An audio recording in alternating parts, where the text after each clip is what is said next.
Welcome back to Humanities Online. This week we are going to deal with the question, how revolutionary was the American Revolution when it comes to society and culture? Over the next weeks, we'll be reading Tocqueville, Frederick Douglass and Zitkala-Sa, and as we do that, we'll take a turn towards social and cultural history. Alexis de Tocqueville is the first author we'll be reading. He provides a kind of bridge from the political questions about American history to the social and cultural ones because he is interested in both questions. That's why we have a doorstopper as the textbook. He was a French aristocrat who came to the United States in 1831 in order to examine the American prison system, but he had, as the introduction to the book notes, a sense that the kind of democracy he was seeing in America was irreversible as well as irresistible. So this map shows the extent of Tocqueville's travels in the United States in the 1830s, quite a feat given the rudimentary nature of transportation. He's studying the democratic experiment in America in order to see what might be on its way to France as well as the rest of the world.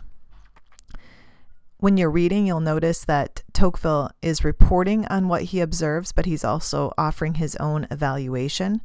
So even though he's explaining various features of the American democratic society, there's also praise and criticism. So he likes certain features of the democratic system, but he's worried about other features. So as you'll see, Tocqueville is someone, because of his worldwide travels and excellent powers of observation, who presents us with an excellent look at America in the 1830s as it's taking steps to realize the democratic vision of its founding fathers. So in order to put Tocqueville into context with the other two authors we'll be reading, and that's Tocqueville again on the left, Frederick Douglass in the center, and Zitkala-Sa on the right, I thought it might make some sense to revisit the question I asked last week. How revolutionary was the American Revolution? So we talked about this question with regard to the government structure of the United States, and Tocqueville will pick up this thread again as he looks at America just a few decades later in the 1830s. And as you recall, I suggested that in terms of its political systems, America is quite revolutionary. We do form this Republican government based on Enlightenment ideology. There is no titles of nobility. We also see that there are some principles of equality that translate into greater voting rights for men and takes away the property requirement for participation in the franchise. The Bill of Rights gets added, and of course, there is a separation of church and state. However, there are limits when it comes to how revolutionary the American Revolution was, particularly as it relates to certain facets of American society and culture. And Tocqueville will also pick up on that. So when it comes to women, for example, the application of revolutionary ideology maybe seems a little less revolutionary, although some things did change. This little image that you're seeing is of Myra Bradwell, who was trying to get admitted to the bar in 1870s. And the Supreme Court actually heard this case and denied that women who passed the bar should be admitted into the legal profession, saying that women were much better suited for the home. But this inequality has a long history. So during the American Revolution, women had contributed to the success of the revolution in many ways. They had helped to make the boycott of British goods successful by production of domestic cloth, for example. So they had these public spinning parties, which were meant to show off their patriotism. And women also proved themselves capable during the war of assuming male roles of maintaining households and businesses while husbands, fathers, and brothers fought in the war. Some women, apparently influenced by the political discussions of the day, went so far as to make a demand for their own rights. And one great example of this is Abigail Adams, who had a very good correspondence with her husband, John Adams, the second president of the United States. And so she writes a famous letter in March 1776 in which she is hoping that they will declare independence. But then she also says that in the new code of laws, I hope that you will remember the ladies and remember that even husbands can be tyrants. And so we also want to throw off the shackles of inequality. John Adams doesn't respond too positively to that request, but at least there are people thinking about it. Legally, however, little changes, particularly for married women. The image there is of an armed dining chair, I assume, and that is because husbands were seen as occupying kind of a kingly role in the home, and so they were entitled to a more throne-like chair, so they get the armed chair, whereas other family members do not. What you're seeing also there is we see the development of this idea that comes over from Britain of the law of coverture, and that is that married women, or the femme couverte, is a woman who is not someone who has a separate legal existence from her husband. So married women have no legal identities of their own because their rights were thought to be covered by those of her husband. And so because women who are married had no legal identity, she doesn't have a lot of legal rights. So she does not own her own property. She cannot file a lawsuit. She does not make legal contracts. Any earnings she had belonged to her husband. Married women had no control over their children, and in some cases, even over their own bodies, all of which were seen as belonging to their husbands. And Tocqueville is very curious about this, and he will comment on this in the reading that you will do, where he'll talk about the relative freedom of single women, but that this independence of the woman is irretrievably lost, he says, within the bounds of marriage. So you can read a little bit more of that for yourself. So what does change for women? There is a greater emphasis after the American Revolution about the ways in which women can make important contributions to the Republic through their role in the family. And this is where we get this idea of the Republican motherhood. So women played an indispensable role to the nation from within the home by training future citizens. And this is important because it does lead to an emphasis on educational opportunities for women, with the idea that in order to train up the future citizens of the nation, that the people training them should have some education. So Benjamin Rush, for example, a leader in the early Republic, said that it was necessary that our ladies should be qualified to a certain degree by a peculiar and suitable education to concur in instructing their sons in the principles of liberty and government.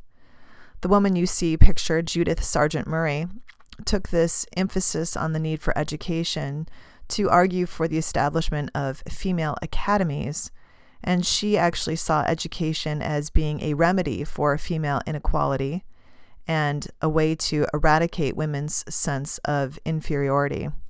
And we do begin to see the establishment of these female academies. And what will happen is that graduates of the female academies, many of them will become mothers, but there will also be a growing stream of women who enter the professions of teaching, missionary work, and reform by the early 19th century. Further changes still coming in the 1830s and 1840s. We do begin to see the women's rights movement form by 1848. This is the date of our first women's rights convention, and that is the Seneca Falls Convention of 1848. A lot of the women who were at that convention had actually been active first in abolitionist work, anti-slavery work, and as they began to think about the anti-slavery work they were doing, they began to question their own status in society and began to press for a variety of reforms. The Seneca Falls Convention, in which Elizabeth Cady Stanton plays a critical role, does in fact publish a Declaration of Sentiments and Rights, and it's very much founded on the Declaration of Independence, but talks about how women have been oppressed by men, and in fact they need to see several changes occur including women given the right to vote. So that demand is made as early as 1848.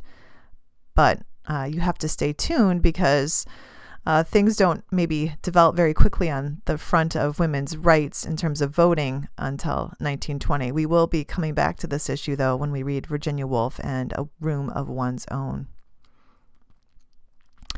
When it comes to the institution of slavery, this is another place where we see the application of revolutionary idea seeming much less revolutionary.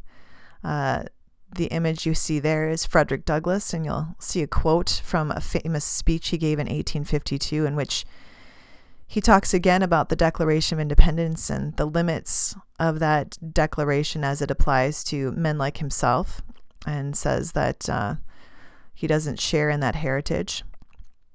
And Tocqueville, too, as he's making his way around the United States in 1831, also talks about how slavery is maybe the most dreadful of all the evils that threaten the future of the United States. So that is definitely something that you'll read in Tocqueville. So what is actually happening with regard to slavery? It's important to note that by the 1770s, slavery was an established institution in the South. The map should indicate to you that about 40% of Virginia's population consisted of enslaved people, and those percentages are higher in Georgia and South Carolina. But slavery is also something that continues to exist in the middle and northern states as well. So all 13 colonies, including the northern ones, did have and relied on slavery. Again, there were some early colonists who debated the principles of freedom and equality and recognized that the existence of slavery revealed a fundamental contradiction in the colonists' ideology. I turn once again to Abigail Adams, who wrote John, her husband, on this point, saying, "I wish most sincerely there was not a slave in the province. It always appeared a most iniquitous scheme to me to fight ourselves for what we are daily robbing and plundering from those who have as good a right to freedom as we have."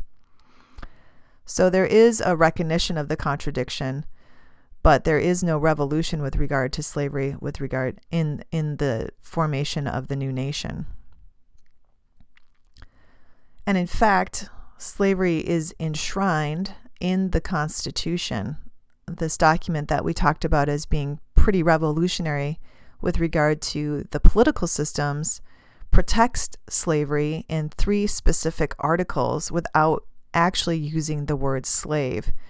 So many of you will know, even from other history classes, that Article 1 contains the 3/5 clause, in which, in dealing with the question of representation, people who are enslaved are considered 3/5 of a person in terms of the count.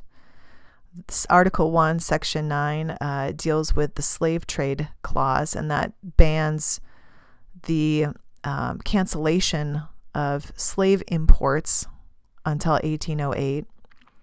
And then Article 4 is where we see the fugitive slave clause, which will become even more important in the 1840s and especially the 1850s.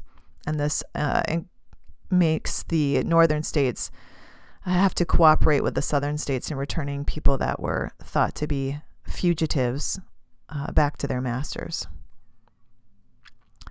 There are still, though, some changes worth pointing out. So in the aftermath of the American Revolution, there were laws in the American South that allowed slave owners to manumit or free their slaves. Those laws will change by the early 1800s. And some founding fathers manumitted their slaves, particularly in their wills, so that I guess they could die with a clearer conscience. People like James Madison was also somebody who was a big participant in forming the American Colonization Society. And this was an effort to free slaves, but then export them back to Africa, although back to Africa is a little misleading, since by the time that James Madison is around, many of the enslaved people who were living in the United States had been there for generations at that point. So that is a way to deal, I guess, with the slave problem for someone like James Madison, and you should be hearing air quotes. There were also, though, laws in the North that provided for gradual abolition, and this meant that laws would free slaves over a period of years and not immediately. So, for example, the first state that passed a law for gradual emancipation is Pennsylvania, and it declared that any children born of slave mothers would be freed once they turned 28 years old. So it's not an immediate abolition, it's a gradual abolition in order for the society to kind of keep up with and adjust to abolition. By the early 1800s, however, there is a growing abolitionist movement in the North. I'd say it's important to remember that this represents a minority of Northerners. It is not the majority of Northerners. The most radical leader in the abolitionist movement in the North is William Lloyd Garrison, pictured for you there. In 1831, he began to publish his own anti-slavery newspaper called The Liberator. Garrison was radical in asking for, demanding an immediate rather than gradual abolition of slavery. He condemned the American Colonization Society, and he also was famous for attacking the United States Constitution because it protected slavery, and was famous for labeling the Constitution a covenant with death and an agreement with hell. Garrison also was fairly radical because he did not support the idea of reimbursing slave owners for the loss of their emancipated slaves. It's in the context of this growing abolitionist movement that we have the publication of the work that you will be reading, and this is the narrative of the life of Frederick Douglass. This is his autobiography. Frederick Douglass had been born a slave, had escaped to freedom in 1838. He also published his own abolitionist newspaper called the North Star, and in 1845, he published his autobiography. The autobiography is meant to really help Northern audiences understand that the institution of slavery was not a benevolent institution, that slaves were not actually well taken care of by their slave owners. And Frederick Douglass and many others who published these kinds of narratives hope that by portraying slavery in its horrible reality, this would provoke greater support for the abolitionist movement as a whole. Douglass will also demand not only freedom for enslaved African Americans, but he will also go on to demand full social and economic equality. In terms of what happens with regard to slavery and the aftermath of that institution, we encourage you to stay tuned. We will at some point be talking about the amendments to the Constitution that were the Reconstruction Amendments. These are the 13th, 14th, and 15th Amendments, and we'll talk about those a little bit later on in the course. Was there then finally a revolution for Native Americans? In general, the revolution is a disaster for Native Americans, particularly those living in the territory newly acquired by Americans from the British in the aftermath of the Revolution. The treaty ending the Revolution said nothing about how Native Americans living in this territory were supposed to be treated with regard to their hunting, fishing rights, their territory, etc. And the American Constitution also basically says nothing about how Native Americans should be dealt with officially. So what happens in the aftermath of the American Revolution is that white settlers spill into Native American territory. They take a little heed that they might be trespassing on Indian lands, and they basically provoke a series of wars with Native Americans throughout the 1790s. Already by 1800, Thomas Jefferson has seen the unlikelihood that Native Americans and whites could coexist peacefully. And so he will urge in this quote that I have up here for you that Native Americans should, if they want to survive, if they don't want to become extinct, that they should assimilate to white ways, otherwise their existence is doomed. The only other solution that he discusses is that we need to move Native Americans out of the way of white settlement, and he perceives this as moving Native American tribes west of the Mississippi River. This idea of moving tribes out of the way of white migration comes to the forefront in the 1820s and the 1830s. So this is particularly seen in the case of what were known as the 5 civilized tribes in what was then the American Southwest, and the map indicates where these tribes were located. The Supreme Court had actually tried to protect Native Americans in recognizing at least some degree of sovereignty, but Andrew Jackson became the president in 1828, and he, along with several members of the American Congress, favored removing Native American tribes out of the way of theoretically white movement or white settlement. And so what happens in the 1820s and particularly in the 1830s, we see Congress passing legislation providing for the removal of these tribes and forcing the tribes west of the Mississippi River. Tocqueville does not care for President Andrew Jackson, and he will write at length criticizing the policy of Indian removal in the 1830s, and that's one of several quotations that you can read for yourselves as you are reading Democracy in America. You'll also be hearing from Zitkala-Sa. She is going to come several decades later. So the removal happens starting in the 1830s, and of course it had already happened a little bit before that. So she is writing at the end of the 19th century, and this is after there has been the concentration of Western tribes onto reservations. She's going to be writing in the aftermath of a piece of legislation called the Dawes Act, which sought to make tribal lands private. And what would happen under the Dawes Act is once they had consolidated tribal land into the hands of individual landowners, excess land was sold to white settlers, and the profits of that sale, those profits were used for the construction of Indian schools.